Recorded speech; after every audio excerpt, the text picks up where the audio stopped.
Dito sa ating satellite image ay makikita natin na meron tayong mga kaulapan na minomonitor.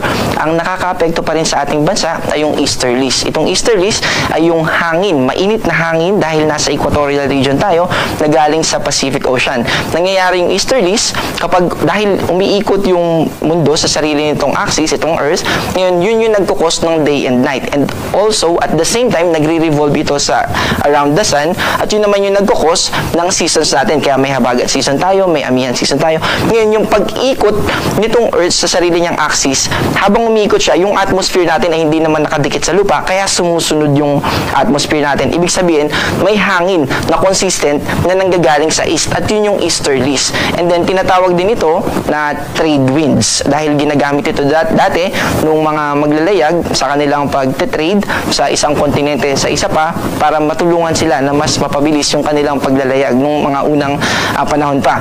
At dahil nga dito sa easterlies ay maulap at nakikita natin na mataas yung tsansa ng pag-ulan dito sa Aurora, sa Rizal, sa Quezon, sa Marinduque, sa Bicol region at sa Northern Samar. At dahil dyan ay gusto nating paalalahanan yung ating mga kababayan dahil posible na makaranas tayo ng mga ulan na maaaring magdulot ng mga pagbahan at pagguho ng lupa. Also, isa sa mga cause kaya meron tayong kaulapan dito ay yung tinatawag natin na convergence. Sa parte kasi na ito ay merong nagsasalubong na hangin. Parehong easterly yung hangin pero nagsasalubong sila at yung salubungan ng hangin na yun ay ang nangyayari kapag nagsalubong kasi yung dalawang hangin ay magkakaroon ng movement ng winds from surface papunta sa upper part ng atmosphere.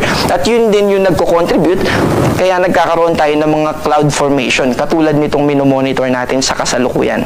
At sa natitirang bahagi naman ng ating bansa kasama yung Metro Manila ay magiging maaliwalas. Ibig sabihin, bawas yung mga kaulapan at mas mababa din yung tsansa ng mga pag-ulan. Pero posible pa rin yung mga localized thunderstorm o yung mga pag-ulan lalo na sa hapon at sa gabi.